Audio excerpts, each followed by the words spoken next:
Banyak cara mengabdi pada bangsa, bahkan di tengah keterbatasan. Perkenalkan, Andik Santoso. Sudah 18 tahun ia mengajar sebagai guru honorer di SD Negeri Jipurapa II di Dusun Kedung Dendeng, Desa Jipurapa, Kecamatan Pelandaan, Kabupaten Jombang, Jawa Timur. Kondisinya jauh dari sejahtera. Dari pengabdiannya mengajar, ia mendapat gaji 300.000 per bulan. Perjalanan mengajarnya pun penuh tantangan. Dengan sepeda motornya, Andik harus menempuh hutan selama 30 menit. Kalau hujan, kondisi jalannya tentu lebih menantang. Jalan yang tadinya berdebu bisa menjadi kubangan lumpur. Sudah ada 11 kali Andik harus mengganti sepeda motornya akibat kondisi jalan yang seperti ini. Tentu jangan berharap ada bengkel motor di tengah perjalanan seperti ini. Kalau lajur ini itu cuma medan berat 10 kilo melewati 3 sungai. Yang paling berat itu musim hujan. Jadi kita harus menyeberangi banjir itu masih 1 meter lebih. Dan kalau banjir besar itu mau nggak mau saya harus putar balik lewat dekat dengan kota. Sedangkan di sini SD Jipurapa 2 ini dengan kota itu jaraknya hampir 50 kilo lebih. Tidak hanya tantangan di jalanan, Andik juga harus melewati sungai yang kadang ditumpangi oleh muridnya. Saya dulu itu sangat kasihan banget, Mas. Di tahun 2006 di sini itu tidak ada yang mau mengajar. Benar-benar di sini itu pedalaman, daerah terpencil, jauh dari kota, jauh dari keramaian. Bahkan sinyal pun tidak ada sih. Perjuangan untuk mengajar juga dilakukan oleh Sahari, guru honorer asal Pangkep, Sulawesi Selatan. Setiap hari, Sahari harus menempuh jarak 40 km ke Sekolah Dasar Negeri 6 Pulubung, Kelurahan Bontoa, Kecamatan Minasatene. Sekolah tempat Sahari mengajar berada di daerah terpencil di daerah perbukitan. Saat hujan, perjuangan Sahari untuk mengajar tidaklah mudah. Ia harus berjalan kaki karena motornya tidak mampu membelah jalanan berlumpur di tengah hutan. Termasuk Sahari harus melewati sungai. Sahari menerima gaji sebesar Rp223.000 per bulan dan dibayarkan setiap 4 bulan. Gaji yang diterima Sahari telah mengalami sedikit kenaikan dari beberapa waktu sebelumnya yang hanya Rp100.000 per bulannya. Ya, status saya sampai sekarang ini Pak masih honorer karena sekarang saya mau lagi mendaftar namanya P3K, sedangkan saya mempunyai ijazah itu Pak cuma D2. D2.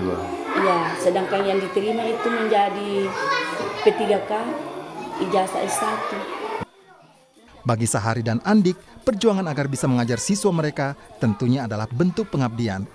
Senyum siswa dan harapan agar pendidikan bisa diakses siapa saja adalah pelipur mereka. Meski negara belum hadir untuk memberikan gaji yang layak. Tim Liputan, Kompas TV. Sudah hadir para pahlawan pendidikan kita, Pak Andik Santoso dan juga Ibu Sahari. Selamat malam, Pak Andik, Bu Sahari. Malam, Pak Andik. Ya, malam. Malam, Bu Sahari. Malam, Pak. Ya, mau ke Pak Andik dulu. Pak Andik udah berapa lama Pak jadi guru honorer di situ? 18 tahun lebih. Berarti setahun lagi 19? Iya. Iya. Ya benar, iya sih benar. 18 tambah 1, 19 ya Pak ya. Iya. Tapi 300.000 itu bisa cukup untuk sebulan, Pak?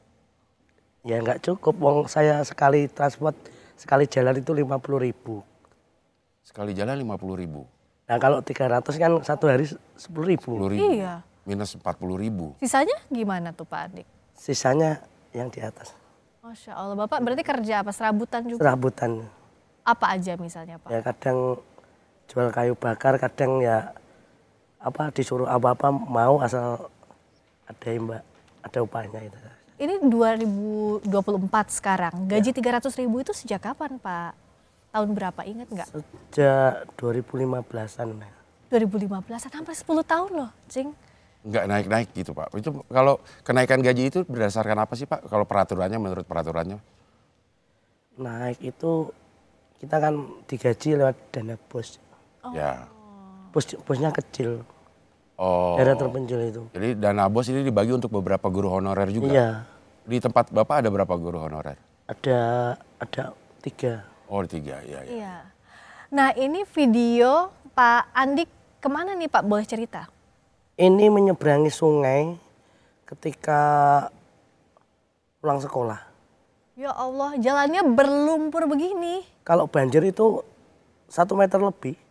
Jadi memang harus nyebrang sungai. Perjalanan saya melewati 3 sungai Oh, kalau musim hujan. Oh. tapi medannya pun begini ya, bisa pakai motor tapi harus lewat jalan berlumpur, sungai dan sebagainya. Ya, melewati 3 sungai. Medan beratnya 10 kilo. 10 kilo medan beratnya ya. Lokasi ini dari kota Jombang itu hampir 50 kilo lebih. Medan beratnya 10 Jauh kilo. ya. Itu motornya sampai harus terendam begitu, Iya. mudah rusak juga dong kalau gitu. Ya. Kadang sampai 1 bulan itu rusak 2 kali. Ya Allah. Mesinnya. Mesinnya yang rusak malah. Ambrol ya. Iya, kalau Bu Sahari juga ternyata perjuangannya sama-sama berat juga ya Bu Sahari, boleh cerita itu bagaimana tiap hari kalau ke Iya. sekolah? Betul, Mbak. Ya, kalau perjuangan saya tuh ke sekolah itu, Mbak, saya jalan kaki kalau sampai di kaki gunung. Jalan kaki sampai Iya. di kaki gunung. Ya, Karena udah nggak bisa naik kendaraan lagi dari situ. ya. Kalau tidak bisa lagi naik motor itu, Pak, kita jalan kaki. Seberapa Ya, karena motor itu kalau tidak bisa mendaki, iya, kita jalan kaki lagi naik sampai di sekolah. Oke. Apalagi kalau musim hujan, karena jalanan itu Pak licin. Iya, Oh ya, licin seperti ini yang di Jalanannya video ya licin. Ibu ya? Iya, iya. Ibu pernah nggak Iya, dengan kondisi yang seperti ini akhirnya nggak sampai ke sekolah Bu karena rintangan-rintangan ini Bu? Ya, alhamdulillah saya tidak pernah tidak sampai ke sekolah. Kalau memang saya mau memang ke sekolah, tapi ya walaupun kita lambat itu datang ke sekolah, kita harus sampai ke sekolah karena itu anak-anak harus tetap menunggu kita. Ya, biar sampai jam 9, jam 10 baru sampai. Anak-anak itu tetap menunggu kadang di sekolah, iya. Iya, Ibu Karena padahal jauh juga jalanannya, iya. Perjalanan juga jauh dari rumahnya. iya. Ada yang 3 kilo, ada 4 kilo perjalanan ke sekolah, Pak. Makanya itu anak-anak dia tidak mau pulang kalau dia tidak belajar. Iya. Iya. Luar biasa berjuangnya. Dengan ya, berjuang menunggu ini sampai juga kita Ibu datang. mendapatkan Iya. gaji, mohon maaf 223.000 yang dibayarkan setiap 4 bulan begitu ya Bu ya? Iya, satu bulannya itu 230 Satu Mbak, bulan ya 230.000. satu per bulannya. Jadi kalau dirapel nanti 4 bulan baru diterima. Oke. Karena istilahnya itu nanti keluar dana bosnya. Karena setiap triwulan baru ada keluar yang namanya dana bos. Iya. Ya. Nah, kita masih akan bahas perjuangan Bu Sahari, juga Pak Andik. Tapi sesaat lagi tetap di Sapa Indonesia Malam Akhir Pekan.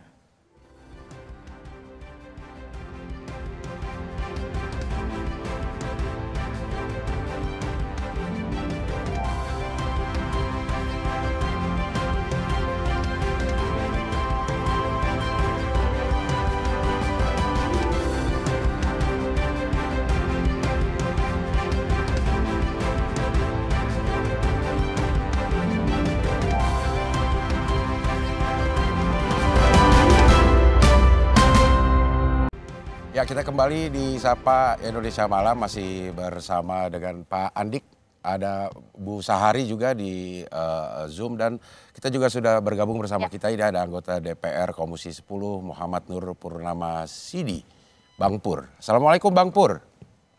Waalaikumsalam warahmatullahi wabarakatuh. Selamat malam. Ya. Sejahtera untuk kita semuanya. Malam. Kita ke Pak Andik dulu ya. Ya. Pak Andik, itu kan perjuangan nyampainya juga menguras energi, tenaga. Iya. Itu pengaruh nggak sama waktu mengajarnya jadinya? Ya pengaruh karena medannya sangat berat sekali. Serta yang paling berat itu musim hujan. Paling berat. Ya. Soalnya medan yang saya lewati itu harus melewati 3 sungai di saat pagi itu masih banjir. Oke. Kalau misalnya lagi musim hujan jadi harus muter atau jaraknya jadi lebih jauh? Kadang belum sampai pulang sudah hujan, banjir, saya harus putar balik karena tidak bisa langsung menerjang. Posisi banjir itu masih 1 meter lebih. Jadi kalau putar balik itu lewat ke arah kota, lebih jauh. Lebih jauh lagi? Kalau PP itu sekitar 100 kilo. Wah. 100 kilo? Iya kalau PP. Oh, karena harus berputar ya Harus jalannya berputar. ya. Bahkan apakah ada yang misalnya tamu ke sana lalu nggak bisa nyampe ke lokasi? Ada. Oh, siapa itu waktu itu? Kemarin itu dari NTT itu orang 6 ingin ngerti lokasi, nggak sampai ke lokasi. Karena Saking Saking beratnya. beratnya medannya di sana. Wah, kalau Bu Sahari juga mengalami hal yang sama ya Bu ya. Kalau musim kemarau, musim hujan berarti beda juga ya tantangan menuju ke sekolahnya Bu? Iya betul Mbak. Tantangan itu kalau musim hujan. Mhm. Iya, itu sampai harus berapa lama Ibu ke sekolah kalau musim hujan? Kalau saya itu Mbak, karena saya nginap di atas di perumahan dinas, jadi kadang saya baliknya itu 2 kali dalam 1 minggu, kadang 3 kali dalam 1 minggu. Oh. Iya. Iya, karena Kalau sulit sekali ya Bu ya untuk ya sulit Mbak, iya sulit betul ya. Iya Ibu kalau jalan Apalagi kalau musim hujan, iya.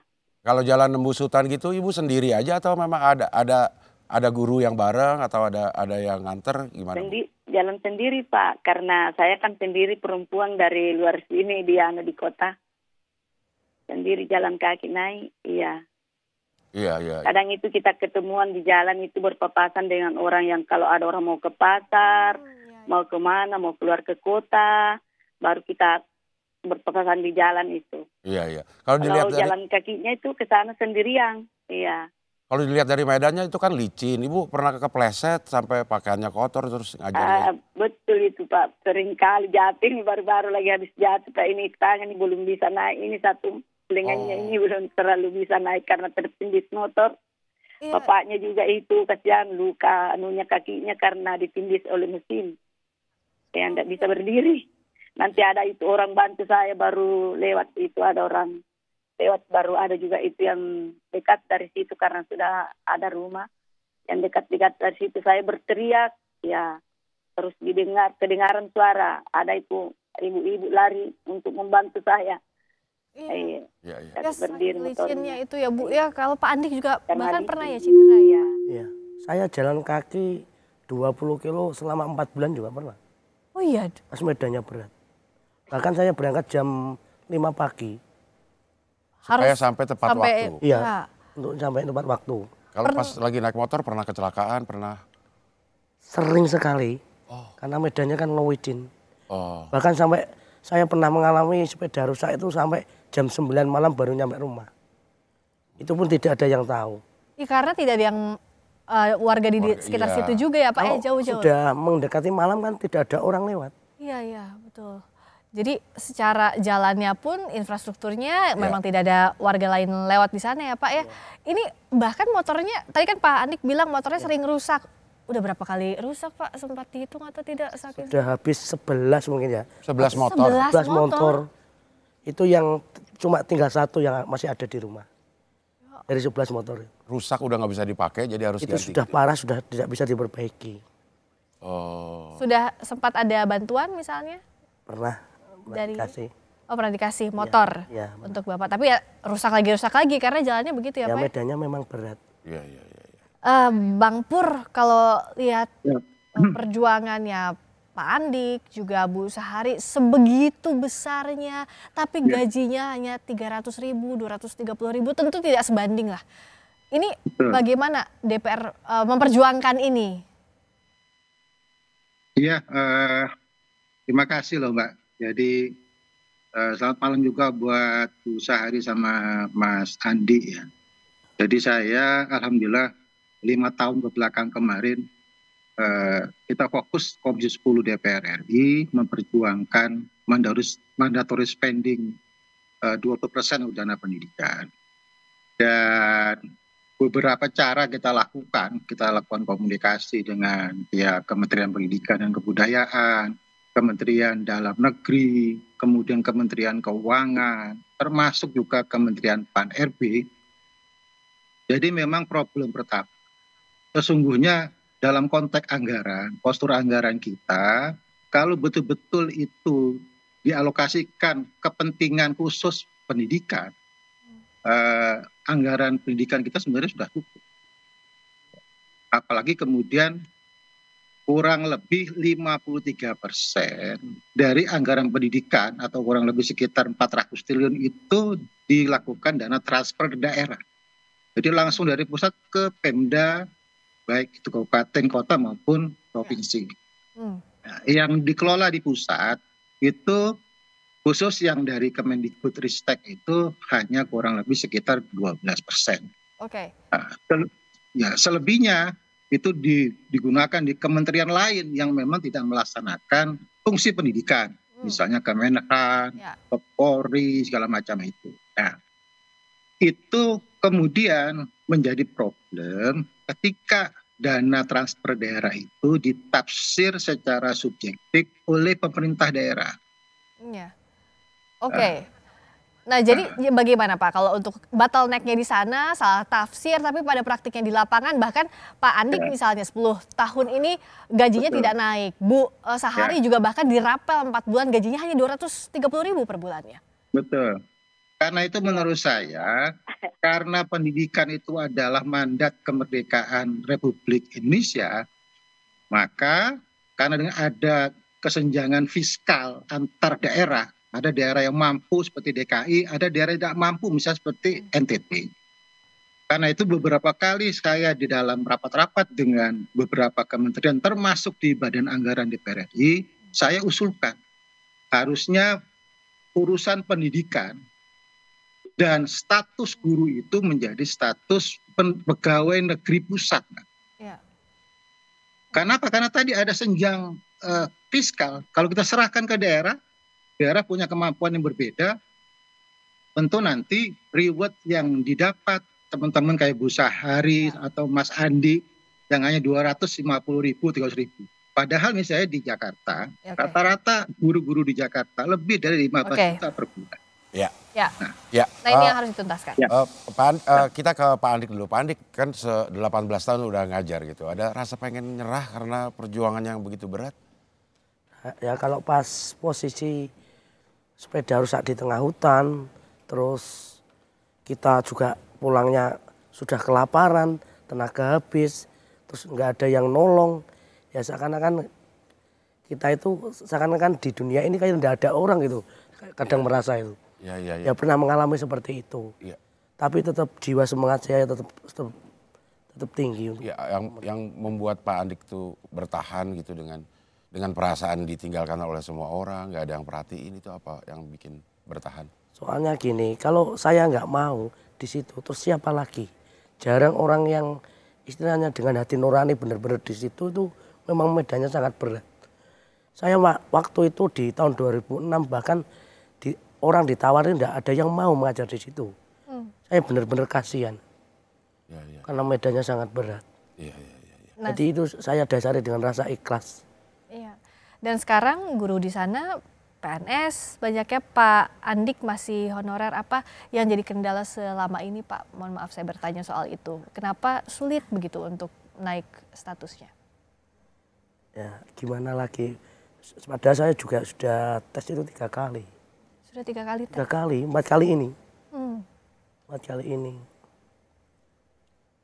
Nah ini Pak Pur, misalnya Pak Andik sudah tes berkali-kali, pengabdiannya sudah 18 tahun bahkan.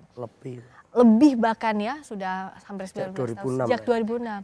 Ya. Ini bagaimana ya? Ya, Bang Pur maksudnya mungkin ada privilege atau kemudahan untuk guru-guru. Bantuan begitu bantuan gitu. Oke, jadi sesungguhnya kami di Komisi 10 sudah buat kesepakatan dengan Kementerian Pendidikan dan Kebudayaan.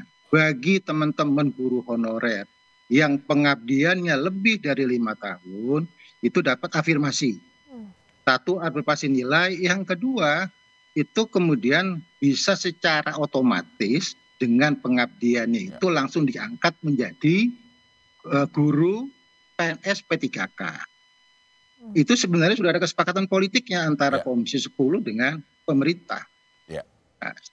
Baik, Bang Pur. Problemnya adalah Bang Pur, kita minta Pak Andik mungkin ada yang mau disampaikan ke Bang Pur. Siap Pak Andik, siap. Kemarin itu saya juga ikut tes Pak, tapi tidak dapat nilai afirmasi, tambahan afirmasi. Dengan alasan umurnya kurang 35. Dan umur saya sekarang sudah menginjak 37. Ya. Jadi sesungguhnya afirmasi itu kita berikan kepada teman-teman yang lewat usia 35 tahun. Karena kan Undang-Undang ASN itu maksimal 35 tahun jadi PNS. Nah, afirmasi itu sesungguhnya kita berikan kepada teman-teman yang memang umurnya sudah melampaui umur maksimal mendaftar sebagai CPNS. Nah, kalau Mas Andi nggak dapat afirmasi, berarti ini kekeliruan dari pihak penyelenggara. Ya. Dan ini tentu nanti akan kami jadikan catatan besok, insya Allah di bulan ini minggu depan kami akan raker lagi dengan kementerian untuk mungkin kita bisa. Nah sekalian Bang Pur kalau bisa titip ini Ya. Pak Andik dan Bu Sahari yang jelas Ya. jadi contoh kasus, mungkin di tempat-tempat lain juga banyak guru-guru honorer yang Ya. mempunyai masalah yang sama. Mungkin dengan keberadaan Bang Pur di rapat itu bisa menyelesaikan semua masalahnya Bang Pur. Ya, siap. Insya Allah nanti Rabu kita akan raker dengan Menteri Pendidikan dan Kebudayaan. Bu Sahari, ada yang mau disampaikan langsung ke Bang Pur? Ya, betul itu Mbak. Banyak yang saya mau sampaikan. Iya, mudah-mudahan. Kalau Ibu Sahari kan sudah 58 tahun, sudah mau pensiun ya Bu ya? Ya, sudah mau pensiun Mbak. Makanya ini saya bilang Mbak, bagaimana kesan saya punya ini. Karena sedangkan saya sudah tidak bisa mendaftar namanya P3K. Karena umur saya juga sudah hampir finish. Sedangkan saya punya ijazah cuma D2 Mbak. Nah, Umur berapa D2 tahun Bu kan tidak Sari? bisa. Ya, Ibu umur berapa tahun sekarang? sudah umur 58 Pak. 58.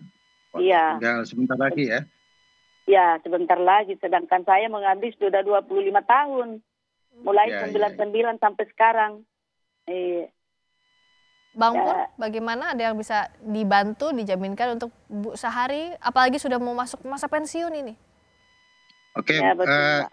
sekali lagi saya sampaikan bahwa sebenarnya perjuangan kami yang sudah kami lakukan 5 tahun ke belakang ini adalah memperjuangkan teman-teman yang memang sudah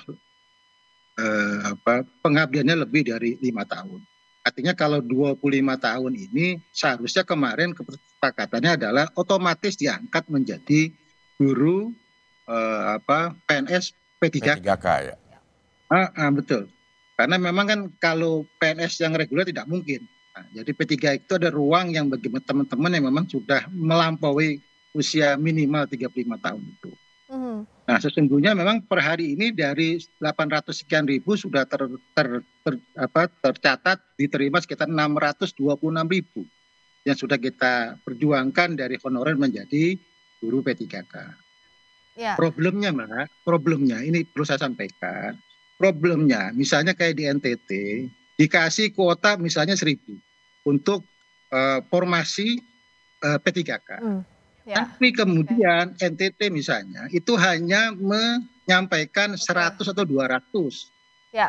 Nah, jadi antara kuota yang diberikan oleh pusat dengan formasi yang diusulkan oleh daerah ini juga masih senjang. Oke, nah ini Kenapa? yang harus dituntaskan segera begitu ya Pak Pur ya. Kenapa? Karena memang kemampuan fiskal daerah berbeda. Oke, baik. Nah berikutnya, meskipun kondisinya penuh perjuangan seperti ini, ternyata masih banyak yang mau menjadi guru. Kita lihat datanya berikutnya. Nah, kita lihat datanya di layar ini. Tuh, kalau kita lihat mahasiswa bidang ilmu pendidikan itu 413.000 orang 2019, sementara sampai di 2022 semakin banyak, ada 563.000. Iya. Padahal informasi atau hal-hal yang kita dapati banyak ya, seperti Pak Andik, Bu Sahari, tapi minatnya masih banyak ya yang berminat menjadi guru. Berikutnya? Berikutnya ini ada rasio perbandingan jumlah guru dan murid 1:15 untuk SD, SMP 1:14 dan SMA 1:15. Iya. Nah, berikutnya. Nah, itu tadi kita lihat datanya. Tapi begini Bang Pur, apakah bisa dititipkan untuk Pak Andik dan Bu Sahari, kalau kita menunggu kan pasti prosesnya untuk tadi kesenjangan fiskal daerah, belum lagi perbedaan untuk penerjemahan aturan itu di daerah. Sementara kalau Bu Sahari misalnya berkejaran dengan waktu pensiun, Pak Andik sudah begitu lama, mau sampai kapan menunggu? Nah, apa langkah cepat yang bisa dilakukan? Kalau tadi mungkinkah misalnya tadi memasukkan ke pemerintah pusat untuk status ini dititipkan? Ya, memang kalau bicara undang-undang yang sekarang kita memang belum bisa menyatakan bahwa seluruh guru yang ada di Indonesia itu menjadi pegawai pusat. Kita memang harus ada perubahan undang-undangnya dan kemudian ada keputusan menterinya. Tapi Mbak, jadi ada kesepakatan dan ada keputusan di DPR bahwa seluruh guru honorer yang sudah mengabdi lebih dari 5 tahun itu di akhir tahun 2024 itu harus sudah tuntas diangkat menjadi P3K. Nah, keputusan ini nanti yang akan kami sampaikan lagi ke Kementerian Pendidikan yang sekarang sudah terbagi menjadi 3 kementerian itu. Terutama di Raker besok hari Rabu, insya Allah akan saya sampaikan dan saya ingatkan lagi bahwa ada janji dari pemerintah bahwa teman-teman yang sudah pengabdian lebih 5 tahun 2024 harus sudah diangkat menjadi PNS P3K. Ini menurut saya yang nanti akan saya ingatkan dan perjuangan lagi, khususnya nanti Mas Andi dan Bu Sa'adi akan saya jadikan contoh dari problem yang memang masih terjadi di lapangan. Pak Andik, kalau di sekolah ngelihat murid-muridnya gitu, apa yang terbersit di pikiran dengan perjuangan untuk bisa mengajarnya, apa yang membuat tetap bertahan atau semangat, Pak Andik? Sebenarnya di sana itu saya kasihan banget, karena tempat itu kan jauh dari keramaian, mau ke sekolah ke luar ya jauh. Di situ hanya cuma 1 dusun, 1 kampung. Yang jaraknya itu kalau keluar tuh 10 kilo lebih. Jadi muridnya pun jauh menuju sekolah? Jauh. Apalagi murid saya yang kelas 1, 2, 3 SD itu RT terakhir itu kalau berangkat harus menyeberangi 3 sungai. Di waktu banjir. Kalau enggak diantarkan, kalau Jawa itu disunggi, itu bisa terbawa arus. Seperti yang di video saya itu, saya menyeberangkan murid-murid saya, itu seperti itu gambarannya. Jadi melihat perjuangan muridnya seperti itu juga membuat tambahan semangat buat Andik ya. Nah, seperti kita lihat ini ada ucapan dari para murid berterima kasih untuk Pak Andik Santoso. Kita dengarkan. Melalui video ini saya ingin mengucapkan terima kasih yang sebanyak-banyaknya kepada Pak Guru Andik Santoso karena sudah memberikan bimbingan atau arahan yang baik kepada saya. Awal mula saya mengikuti dunia pendidikan karena termotivasi oleh Pak Guru Andik, yang dimana beliau mengajar melewati jalan yang ekstrim dan 3 sungai. Selain itu, menurut saya di dusun kami, dusun Kendudeng masih berkekurangan guru. Pak Andik merupakan sosok guru yang sangat sabar dan penuh semangat untuk terus mengamalkan ilmunya, terutama pada siswa-siswi yang ada di daerah terpencil ini. Dan saya ucapkan terima kasih banyak untuk Pak Andik yang telah mengajar saya waktu SD tahun 2005 sampai saat ini saya bisa bersamai Pak Andik untuk turut ikut serta mengajar di wilayah SD terpencil. Tak hanya dari mantan murid, ada juga ungkapan kasih sayang ini Pak dari murid-murid Bapak ya, matur suwun, Pak Guru Andik. Itu tadi yang 2 pertama itu murid saya yang waktu kecil dan sekarang menjadi guru. 1 lembaga dengan saya. Jadi itu guru juga saya barengan sama Bapak ya? Yang 2 tadi itu lamanya saking lamanya saya.